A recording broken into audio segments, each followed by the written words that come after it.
Assalamualaikum warahmatullahi wabarakatuh. Saya Naya Azalea Dan saya Ria Maisahira dari kelas 9F. Tanpa buku. Pernahkah kau ke toko buku, perpustakaan, atau taman bacaan? Tidakkah kau merasa istimewa ketika berada di dalamnya? Di sekelilingmu ada berbagai toko dari dunia nyata dan hayal, tempat yang pernah kau kunjungi dan yang belum. Informasi dan cerita dari masa lalu, masa kini, dan masa depan. Semua berpadu, semua berada dalam genggamanmu. Saat berada di antara buku, tidakkah kau merasa menjadi raja dan ratu?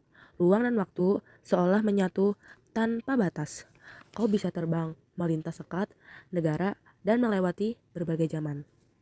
Kau bisa menyelam ke dalam samudra, melayang di angkasa, bercanda dengan aneka satwa, dan berkelana di tengah padatnya kota, juga di rimba raya. Kau tahu, buku adalah jendela dunia, kunci pengetahuan, dan pintu wawasan. Muhammad Hatta, sang proklamator, berkata, "Aku rela di penjara asalkan bersama buku, karena dengan buku aku bebas. Melalui buku, manusia terbebas dari ketidaktahuan tempat-tempat yang dipenuhi. Buku adalah harapan perkembangannya, pengetahuan, dan wawasan." Apa jadinya jika kota tanpa buku?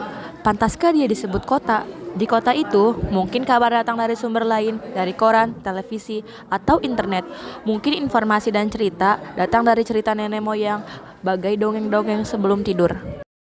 Irama warganya pun tiada beda, bangun pagi bertebaran di muka bumi untuk berbagai keperluan, untuk kembali pulang siang atau sore harinya.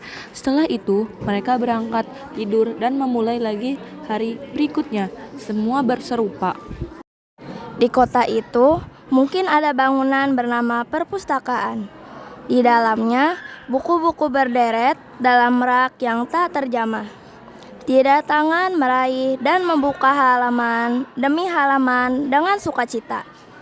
Mungkin juga ada tumpukan buku di sudut-sudut sekolah yang sepi dan berdebu, jarang dikunjungi, jarang dibaca. Buku-buku di sana teronggok tanpa nyawa. Bagaimana dengan kotamu? Mungkin kau tinggal di tengah kota yang megah atau di gang sempit, di desa terpencil, di sisi pesisir, atau di kaki gunung. Adakah perpustakaan, taman bacaan, atau toko buku di dekat rumahmu? Jika ada, apakah tempat itu menjadi wadah perkumpulnya anak-anak dan warga, menjadi pusat berkembangnya wawasan dan pengetahuan, atau hanya menjadi pajangan? Maukah kau menjadi orang yang menghidupkannya? Kau bisa mengunjunginya dan mengajak teman-teman membaca dan berbagi cerita di sana. Jadikan tempat itu sumber kegembiraan dan pengetahuan. Jika tempat itu belum ada, maukah kau menjadi orang yang mulai menghadirkannya? Kau bisa memulainya dari sebuah sudut di teras rumahmu. Ajak teman-temanmu memulai langkah baru. Jangan biarkan waktu berlalu tanpa buku. Siapapun dirimu, bersahabatlah dengan buku.